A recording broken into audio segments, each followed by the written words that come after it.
Welcome back to the Happy Hippie podcast. This is the show where we explore different holistic ways that you can add more happiness into your life. If you are new here, my name is Amanda McCormack. I am a yoga teacher, a personal trainer, a nutrition coach, and I'm just a wellness girly. So I like to explore all these topics that have to do with just adding into our mental health, our physical health, and our spiritual health, and just elevating your life. What are ways, what are things, what are people, anything that you can add into your life instead of focusing on what you can restrict that can make you just a happier and more fulfilled being. So I'm posting this episode on a Thursday, which is a little different than usual. I always post episodes on Mondays, but this week I was thinking about doing an episode originally for Monday, and it kind of aligns up with the theme of this episode, what ended up happening. I felt that I was kind of stressing. The way I do the podcast is I'll either have moments of inspiration where I go and I'm just like, I have to get this out now, and I'll get the mic and I'll kind of go. Other times I draft out episodes, and I have episodes that I'm going to be doing kind of like pre-built in my notes, and I kind of build on them. Or sometimes, because we do nutrition and fitness, I'll add in some science research in the background, so it takes me time to prepare for some episodes. So I have a mix of like those spur of the moment episodes I do. Sometimes I do like the talking ones, and other times I do more like research based. And I really wanted to do a research based one. I was going to do a little bit about balancing blood sugar and a little bit about all of that with meals, and then I was thinking of doing a little bit different and kind of doing an end of the year, like my favorite products type episode. I still might do that in the future, like beginning of January type thing. But I was feeling this week with social media, with my job, I run a business on social media, but I also work for another business, and then I also do freelance. So I just have a lot of different things going on, and I'm also doing some seasonal work this week in person. So I just have a lot of different things, and I felt almost that my podcast and my own social media I do out of passion, and I found myself feeling like not enjoyable during like the weekend. I gave myself a break because I found that the way I was approaching it, where it's like, I have to get this done, if I don't get this done type thing in my head, I found that coming up again. And I was like, I don't want to put anything out in the world with that as my mindset. That's the fuel behind it. I would much rather put out something out of passion and put something out when I'm more like in a flow state of creativity. So to do that, I just told myself it's okay. I can step back from it. I was still like doing work and creating things, but I wasn't forcing myself to post with the deadlines, and because the only person setting these deadlines for myself is me. And I was like, I can step back. Like, I can do that. That's kind of what this job and positioning allows me to do. So I took the time instead of being forced to post something on Monday. And then this idea actually came to me on Monday. And I thought again about, maybe I should rush and kind of put this together. And I was like, no, we're going to do it from a much more calm and flowy state. And that's where I am now recording this. So I think it was almost a sign, because I was able to come up with this topic for the episode by posting it at a much later date. So that's why we're posting it today, because it is the winter. And before I continue with the episode, there is a second part to this episode, a little treat for you guys. So right after I upload this, I'm going to be uploading a meditation for the winter solstice. So usually the meditations are always under 15 minutes that I put on the podcast. So there will be an accompanying meditation that goes with this episode, which I want to keep this episode fairly short as well. I just want to give you the facts, kind of flow with it, and then you can put on the meditation this evening if you feel up for it, or just during this week. It's always a really nice one to come back to. We'll talk about the themes of the winter solstice. They are pretty familiar. A lot of nature has repeating themes, which I love. And the idea of like a new moon cycle, where the moon starts from the darkness and kind of builds up to the full like fruition of something, and then after that it begins again and you have a chance to like restart something. That theme comes up a lot in nature. It comes up in the seasons, literally, and it comes up in a woman's menstrual cycle as well. Like, we have our inner winter, our inner spring, inner summer. Like, we're constantly going through seasons, and yin and yang, kind of like one season complements the other, and we have each season to complement each other and kind of be a whole, you know? Same thing with astrology. When people talk about like the 12 signs, they each represent like little kind of ideas and representations of humanity. And the reason that if you focus on all 12 of them, you kind of create this whole well-rounded focus of like self-development and working on yourself. And the same thing with the seasons. They each have a different focus for a reason, because if you're putting all your focus into one thing like year-round and constantly, then you're not nourishing the other parts of you or the other parts of your existence and humanity that kind of need to be nourished sometimes. And we as people kind of favor things, you know, like some people love summer, some people love to go. Other people love the coziness of winter and coming inward, and they love the fact that, you know, it's a time to slow down and all of that. And sometimes we're both. We like a little bit of everything. But by appreciating and having the seasons, it gives us the time to split up our time during the year to make sure we're kind of like hitting all those parts of us, you know? And it could be a little harder for some of us to slow down or speed up at different times, which is why, again, we have all of it. So the reason I brought up the nature is the winter solstice it's basically a time that heralds a new solar cycle. It's representative of the start of a new solar cycle. And it offers us themes around rebirth, new beginnings, like a new time, very similar to like a new moon kind of vibe, you know? So we're encouraged to pretty much make peace with like the dark moments that have come up over the year. It's a good time to reflect and know that the things that like we go through lead to rebirth.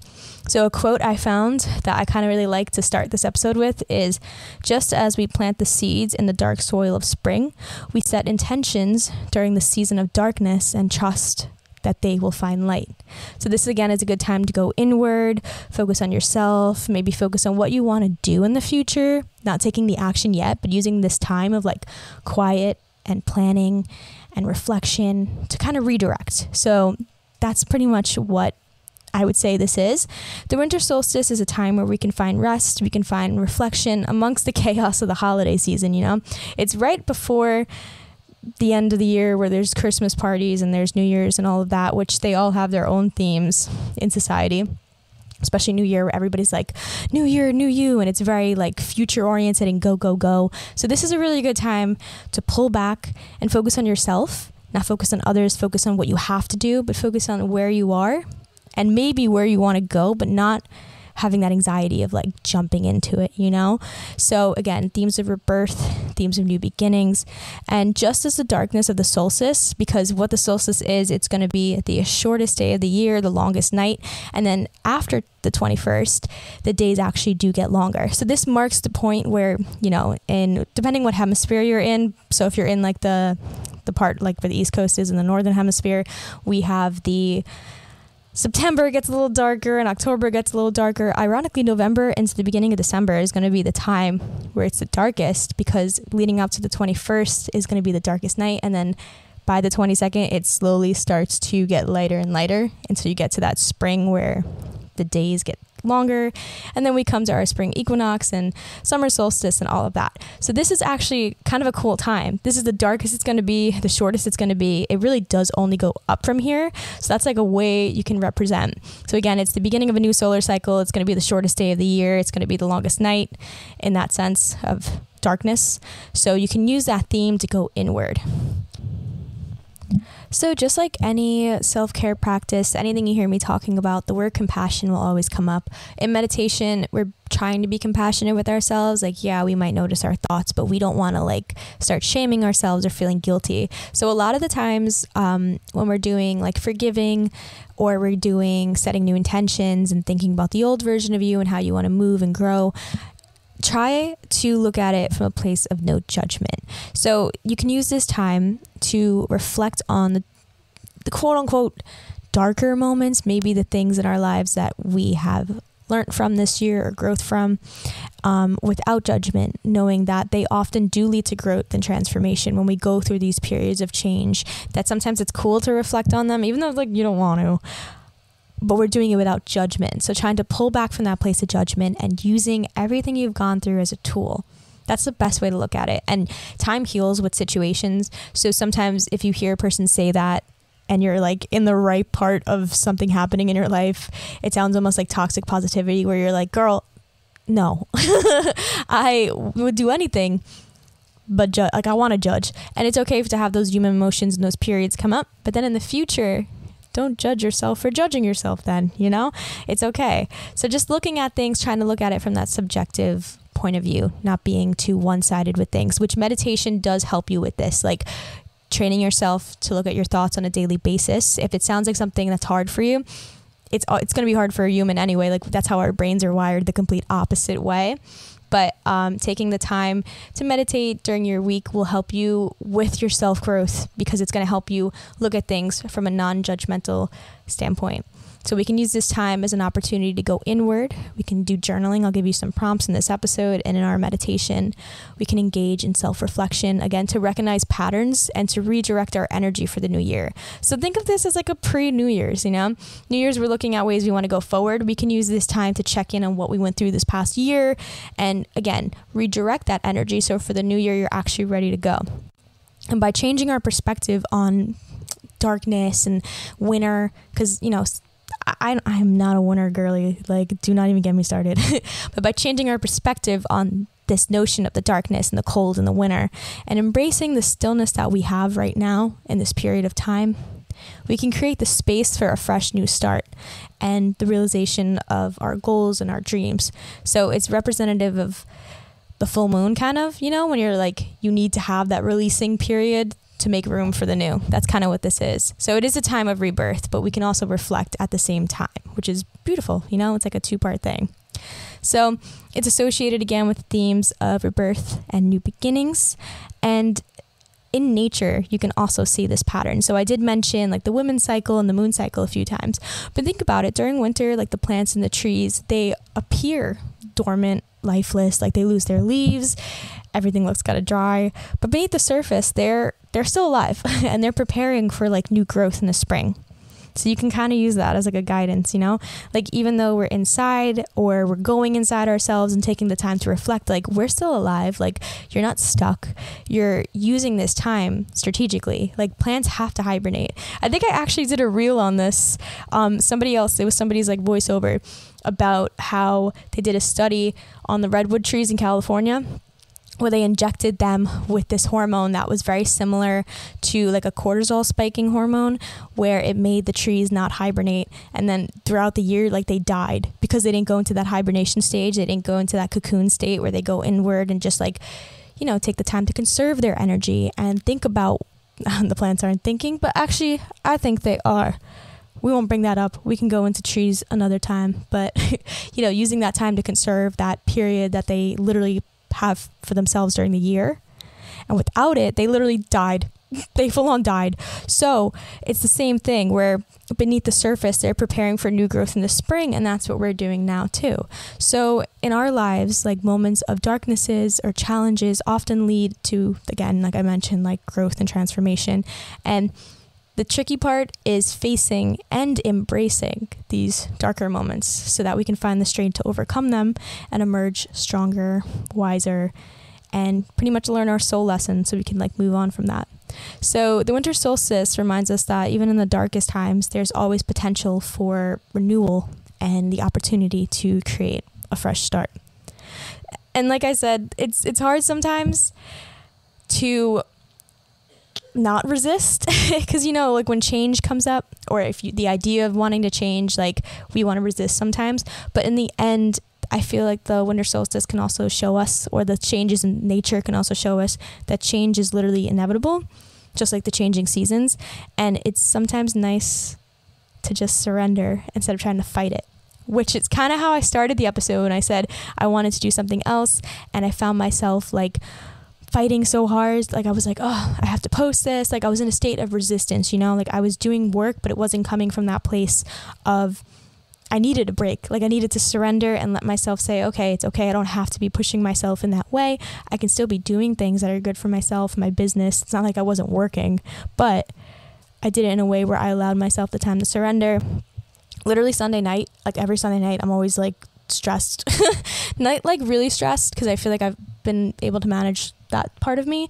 But I also, like, besides my own work, my job is in Hawaii, and there's a time difference. So when I'm in New York and Hawaii, I'm always working for like New York stuff in Hawaii, and then when I'm in New York, vice versa. So there's like usually a 5 to 6 hour gap depending on the time of the year. And when I'm in New York Sunday nights, it's literally midday over there. So I still have to be like doing work.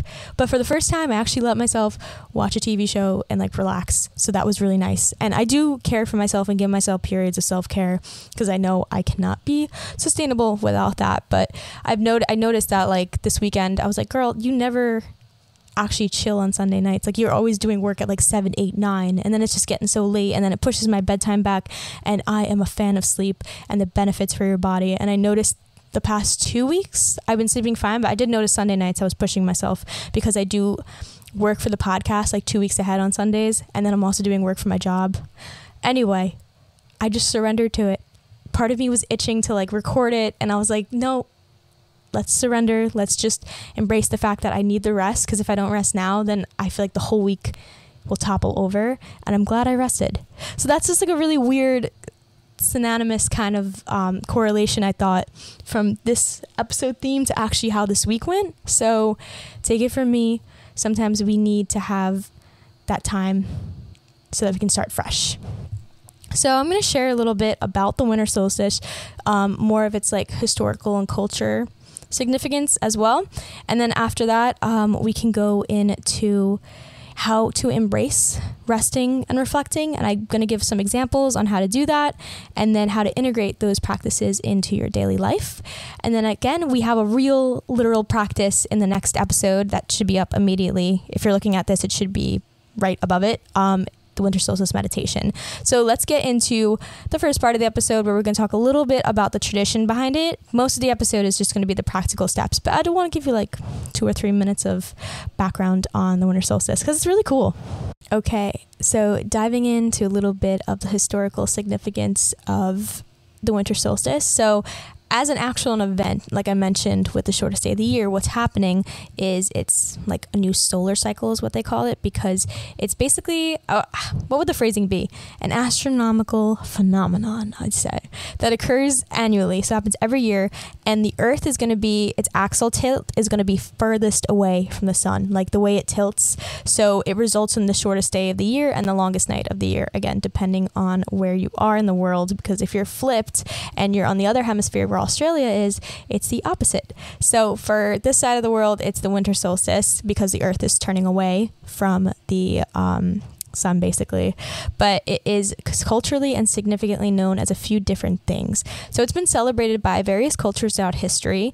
It's not just like a religious thing, because I know some people do tie it to religious stuff, but that has to do with different cultures taking on this solar event and turning it into different things. But I'm going to talk about that, and I'm going to talk about some of like the fun things that people do. So it's not totally religious, it's literally just a solar event that happens, but cultures took it as like a really big milestone, because you know how, like, not that you know how, because I don't know either, but like back in the day, like all these, it was so cool. Like I'm so fascinated by like, you know, like the Mayans and the Celts and the Romans and the Norse and like all their cultures, and how they were really in tune with the stars and space, and how like their farming cycles, they knew like lined up with the moon cycles and the stars and the sun, and it's so cool. So again, it's marked as an important milestone, and it symbolizes in a lot of cultures the rebirth of the sun. And that's why oranges are actually used a lot in winter solstice celebrations, because like a cut orange looks like the sun. So there's a lot of activities and a lot of things that involve like sliced oranges. They'll make garland out of it. So like they'll dry out oranges traditionally, and then you can like string it onto garland because it looks like the sun. And then orange, like in the wintertime, like any sort of Christmassy dishes that are like orange spicy, that actually comes from this. So like orange as a seasonal ingredient comes from the fact that a sliced orange looks like the sun, and it was symbolized as that. And then they make simmer pots sometimes where oranges are like a really big ingredient, along with like warming spices and stuff. So many ancient civilizations, like I mentioned, the Celts, the Romans, the Norse, they had rituals and like different festivals to kind of honor the solstice. Because of each culture, they have different names. So Yule, like a Yule log, is the Norse mythology version. So the solstice in Norse mythology is known as the Yule, and usually they'd celebrate with like big feast and bonfires, and they would exchange gifts, which you can see where that kind of ties into the Christmas culture as well. But yeah, that's where Yule comes from. And then even in China, they would celebrate. So in East Asian cultures, mostly in China, the winter solstice is known, I'm going to mispronounce it. I didn't do the research. I just know the name in my head. It's like Dongzi Festival. I want to do research on it because if I mispronounce it, I literally have no fact. I'm just speaking into the mic right now, but I do know the spelling of it. I just don't know the pronunciation. But basically same thing. They would have a feast and like families would gather, and I know they had this like rice ball dessert that they would eat. And again, it kind of represents the sun, like the ball element of it. And then even in the Inca culture, which is from South America, they had a festival that would celebrate their sun god. So you can see a lot of the sun being used in this to return the solar return, the big cycle of the sun. So the sun is important. So it's kind of like when we do the moon cycle, but this is a celebration of the sun coming and going in a sense. Not that the sun ever does that, but how the days get longer and things. Another cool fact I just wanted to mention before we go into the practical things, Stonehenge is associated with this winter solstice because I don't know, it's becoming a tongue tie sometimes when I'm saying solstice and Stonehenge in the same sentence. I caught myself there. But basically, you know, Stonehenge is a monument in England. And during the solstice, the alignment of the stones allow the sun, like when it rises, to go directly through the center of the monument, which is reminding me of Outlander. But I think Stonehenge is cool because Stonehenge is associated with the solstices. Again, kind of like the symbolic and spiritual meaning that I mentioned, the same thing where it's a reflection time period of renewal and opportunity for personal growth. I just put notes down that I wanted to mention. Besides it being symbolic, spiritual meanings are pretty much the same. And the darkness basically represents like a fertile growing point where like new things can emerge. And today, like people do celebrate the solstice. Even in yoga, a lot of the times, because it is a sun practice, people will do 108 sun salutations, which is usually done on the summer solstice and the winter solstice to kind of celebrate it in a sense, to kind of connect to that energy of the solstice. So you'll notice maybe there'll be like gatherings or like candle lightings or different ways in a yoga class where they'll do like sun salutations during this time because of that. So that's a little background on like the festivities and all of that, but we can go into ways that you can honor it. So like I said, we're reminded of the darkness, that it's not something to be feared or avoided, but rather a necessary part of the transformative process. So again, embracing the darkness and allowing ourselves to rest and reflect and almost release, kind of like in a new moon and a full moon cycle where we release on the full moon. It's a time to release and reflect so we can embrace our growth and our transformation. So these natural cycles teach us that dark comes from light and that introspection actually comes from renewal, if you want to think about it that way. So we can gain a deeper understanding of transformative power that we have by kind of leaning into these natural cycles in a way.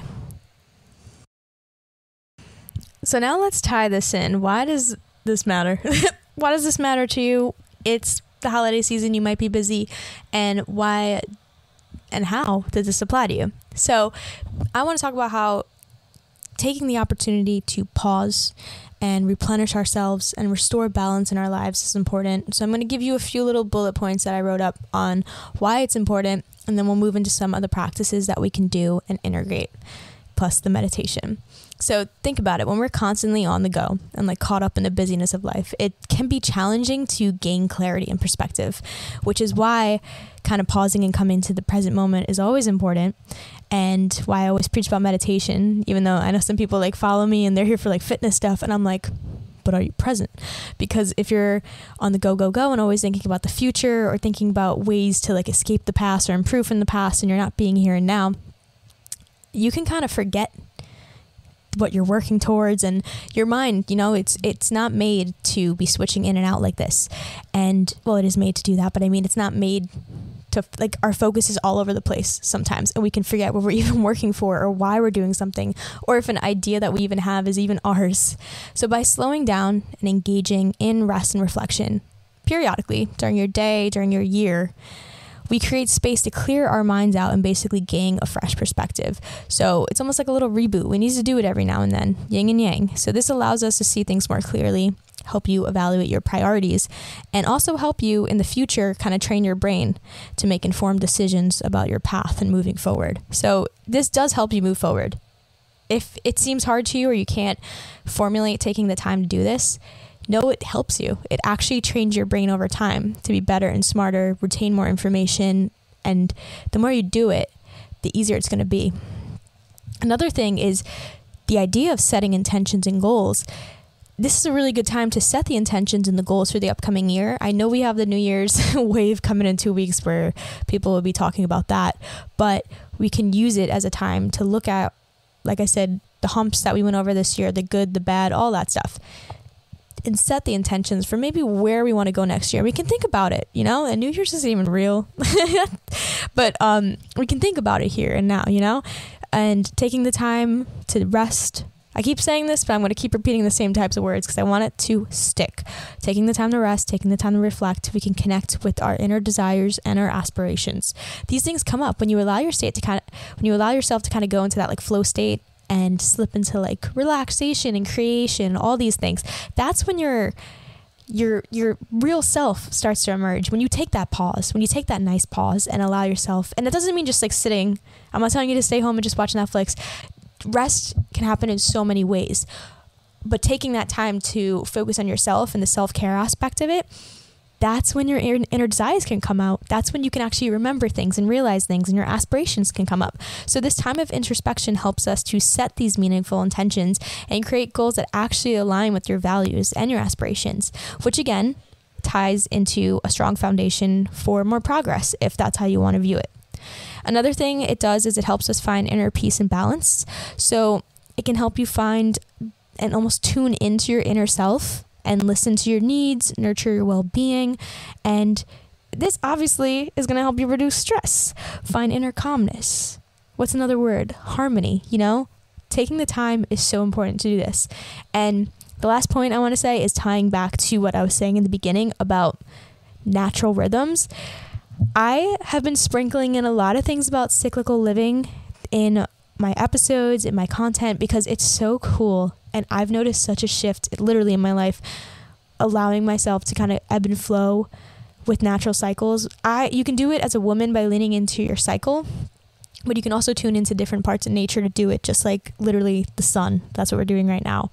So sinking into your natural rhythm and letting yourself explore, the high of this and the low of this, or the time where you can be a little go and pull back.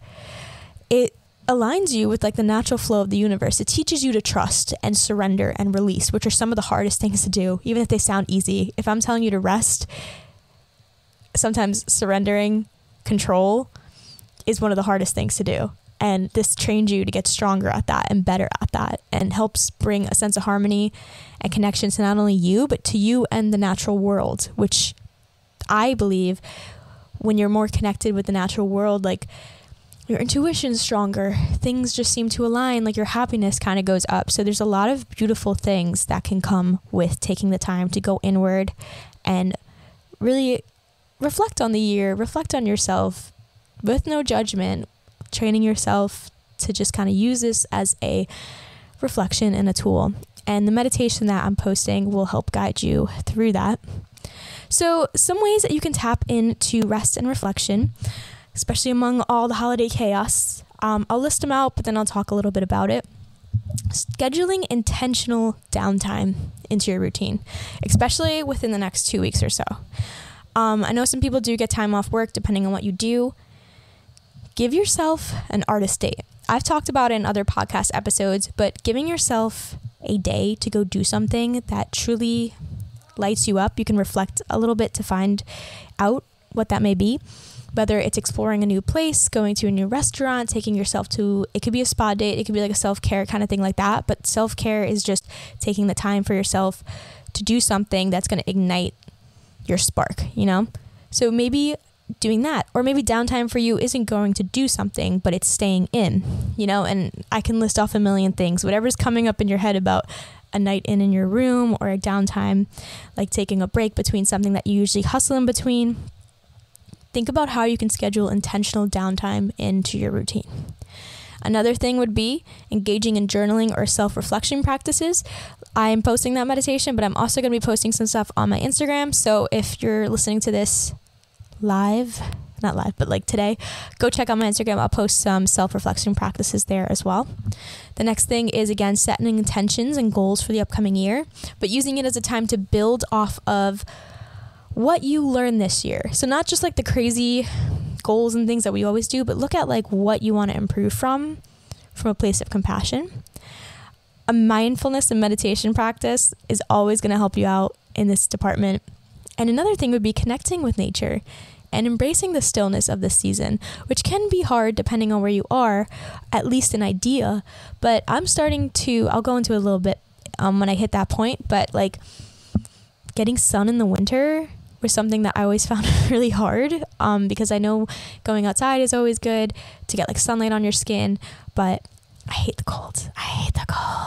I haven't said it. I've been talking really highly about winter, but your girl's not a really real winter girl. I have been hiding from the winter. I've been running. I've been chasing the sun. I didn't have a winter the last year. I was in Hawaii, and I'm on and off going to be in New York and Hawaii this winter. So not looking forward to the cold, but like I said, surrendering is good.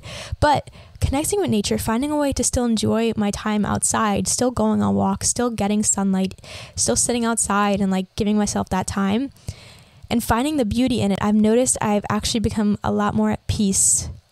I don't walk around, even though I just said it, if I don't really walk around too much and say I hate winter, because I'm starting to embrace the beauty in different things in the winter. So embracing with nature. So like I said, with the scheduling intentional downtime, we can go back through these 5. Set aside specific time. When it comes to setting goals or telling ourselves to do something, if you ever heard of SMART goals, the first S stands for specific. So getting really specific on what that means, because a lot of the time we overlook the artist dates in that book that I was talking about, The Artist's Way. She says it sounds easy, like go take yourself on a date, and it's the one thing we'll avoid doing because we can't rationalize like making the time for ourselves, or we just keep putting it off. So setting aside specific time in your schedule for rest and reflection, just like you would schedule in a meeting, or the fact that you're going to use this for a work block, setting time in your schedule once a week at least for rest and reflection is going to help you actually get that done and not overlook it. And this can be as simple as dedicating a few minutes in the morning or the night to just a meditation, doing breath work, or doodling, anything. It literally could be whatever you want it to be, but setting time aside specifically is going to help you get it done. Journaling, again, it can mean anything to you. I felt like my journaling journey for the first 2 years, I loved prompts. I needed guidance. I loved guided. I didn't want to think. Give me the question. I'll give you the answer. Give me the question. Currently, I find that I am liking a lot more free writing, and that prompts are actually harder for me to do, when a year ago it was the complete opposite. So I'm not forcing a journaling technique on you, but the idea of doing any sort of self-reflection, taking time to write down your thoughts, letting the pen hit the paper or your notes, to notice your emotions, your reflections, your thoughts. It just helps you dive deeper into your inner thoughts. Like I was saying in the last section, like taking the time to pause can actually help us realize where we really are, because we do get caught up in things a lot. And me speaking from where I am, I'm not speaking from like an above position. I'm in the same spot where sometimes I feel like I'm in this spot where I'm very aware, my intuition's feeling good, and I'm feeling like I'm knowing myself. And then within 2 weeks, I can get caught up in something and be like, yo, we gotta step back a little bit, you know? And then I'll do a meditation or some practice, and I'm like, oh, that's so nice that I was able to notice that this is a pattern that I'm seeing. And like I mentioned at the beginning of the podcast, I'm able to notice things a lot quicker because I've been like, you can look at it in so many different ways. You could say training my brain. I could just say I'm leaning into my intuition more, like whatever you want to call it. But the more I do these things as the years go on, I'm finding it easier to kind of come back to being aware, to noticing patterns and being okay with it. And I know we were on the journaling and self-reflection point. I do want to say one thing, because I know in my podcast I talk a lot about self-development, but like I never want you to like beat yourself up about this. That's why I mentioned compassion. You're not like a project that needs to be fixed all the time. I know sometimes self-care and all that, like it feels like we have to, like, there's always something we're working on. And even though I'm always talking about it and I'm kind of open with what I'm working on and how to work on yourself, just remember it's okay to just be. And even though we're journaling and reflecting, and if things come up, like, you are totally okay as you are, and taking the time for yourself is the act. So even if something comes up in your journaling, you can use it as a tool, but you don't have to deal with it right now. Like, you can leave it in the journal and like come back to it when you want, you know. And that's how I've been looking at things. It's like, even if you are like a quote unquote like, oh, I'm a work in progress, yeah, but like, you can totally take vacation time from working on yourself. Like, you don't have to always be at it, because like, there's never going to be, we're not looking for something outside of ourselves. Like, everything's already in us. Like, we're already whole and complete, and we don't always have to be in that like go, go, go. Even though I'm giving you ways to kind of like audit yourself, have that awareness, sometimes our mind will secretly slip into that go, go, go mentality with our self-development.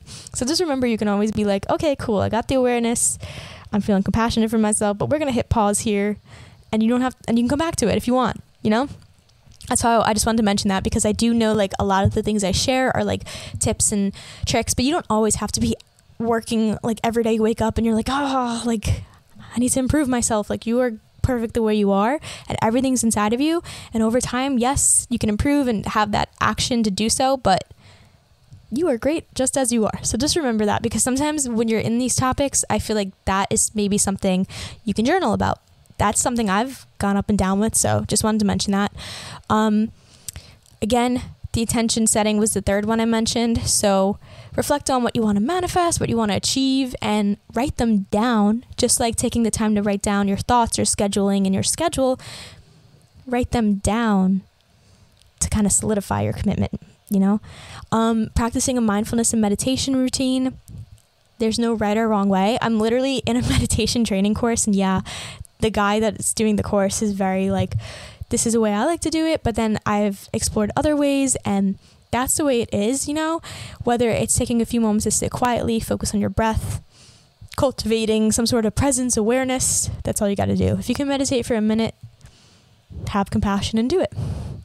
Then the last thing, connecting with nature. I would just say observing the beauty of the nature that's around you, no matter what season it's in. It helps you find the beauty in different things in life, you know, whether it's taking a walk or just looking at trees. I've noticed a real beauty for like pine trees when I'm in the wintertime, because I can see them a lot better, because there's other trees that are gone, and it helps me see the pine trees more.